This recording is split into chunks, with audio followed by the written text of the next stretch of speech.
지난 영상에서는 홍콩의 현재 상황에 대해서만 내용을 전달드렸었는데요. 오늘은 지난 영상에 더해서 현재 홍콩의 행정장관인 캐리 람이란 인물에 대한 내용과 예전 2014년에 우산혁명이 일어나게 된 계기인 홍콩의 선거 제도가 어떻게 이루어져 있는지, 그리고 홍콩과 중국의 관계가 어떻게 연결되어 있는지 그 배경을 알고 있어야 할 것 같아서 영상을 준비해 보았습니다. 구독과 좋아요, 알림 설정도 부탁드립니다.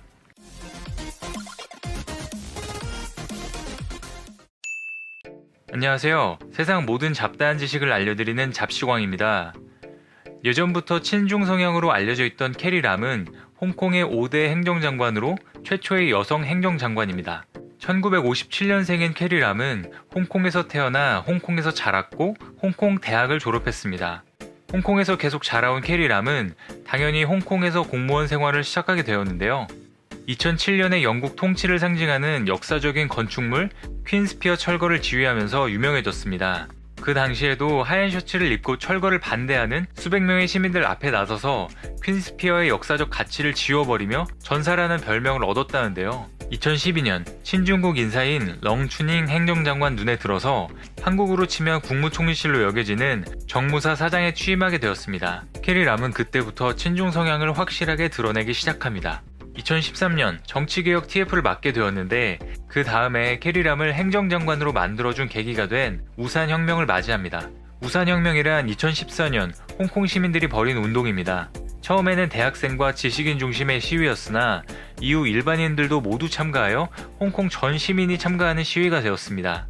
홍콩 정부에서 시위를 진압하는 과정에서 최루탄과 살수차 등으로 진압을 해 시민들이 우산을 이용해 막아내는 모습을 보고 그때부터 우산혁명이라는 표현을 사용하게 되었습니다.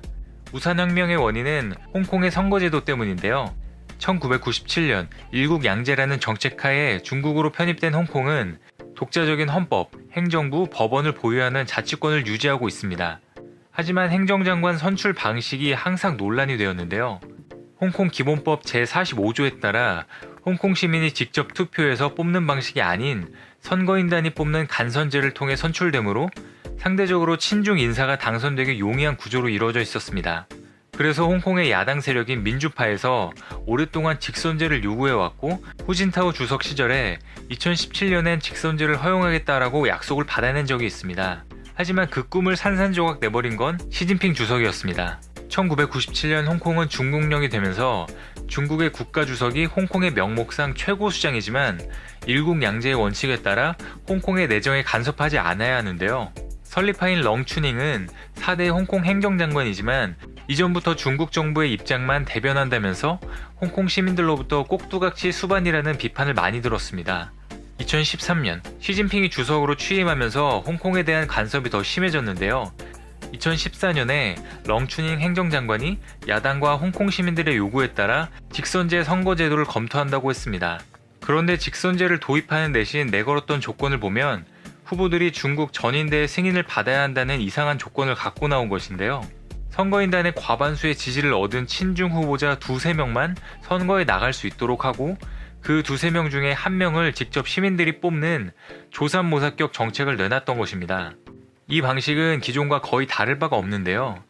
한마디로 홍콩 시민의 지지를 받는 후보보다 중국 중앙정부의 힘이 실린 후보가 행정장관으로 선출될 수밖에 없는 구조를 제안한 것입니다.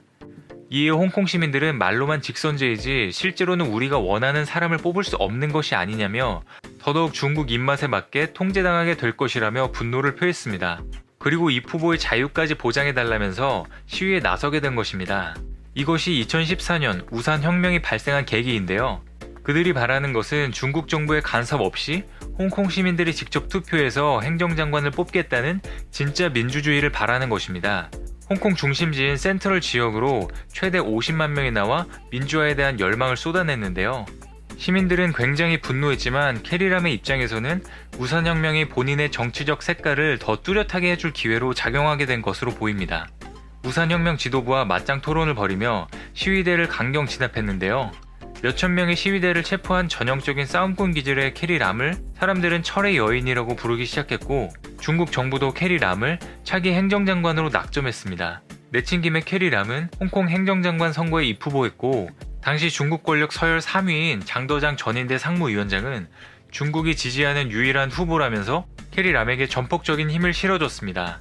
그 당시 캐리람의 당선은 기정사실이 됐지만 동시에 홍콩인들에게는 예전 렁추닝 장관과 마찬가지로 중국 중앙정부의 대변자로 각인됐습니다. 하지만 결국 야당과 홍콩 시민들이 가짜 직선제는 필요 없다고 외치면서 끝내 이 제안은 흐지부지 되었는데요. 2014년 우산혁명을 사실상 이끌었던 조슈아 웡이 최근에 석방되었습니다. 그리고 이번에도 방패소녀라 불리며 시위의 상징적인 인물이 된 람카로라는 여성도 있는데요. 일단은 이들을 포함하여 홍콩 시민들은 송환법 추진을 무기한 중단한다고 발표했지만 아직까지 성공했다라고 할 수 없다며 시위를 계속하겠다라고 밝혔습니다. 시민들이 진정으로 원하는 것은 법안이 철회되고 폭동으로 간주되지 않으며 체포된 시위 참가자들이 석방돼야 한다는 것입니다. 앞으로 홍콩 정부와 홍콩 시민들의 대립되는 이 상황이 언제까지 이어질지 조슈아 웡과 람카로가 법안 철회를 이끌고 나아가 홍콩 선거제도까지 변화시킬 수 있을지 지켜봐야겠습니다. 시청해주셔서 감사합니다. 더 많은 잡다한 지식들이 궁금하시다면 구독과 좋아요를 눌러주시면 감사하겠습니다. 그리고 알림 설정도 해놓으시면 더 빠르게 만나보실 수 있습니다.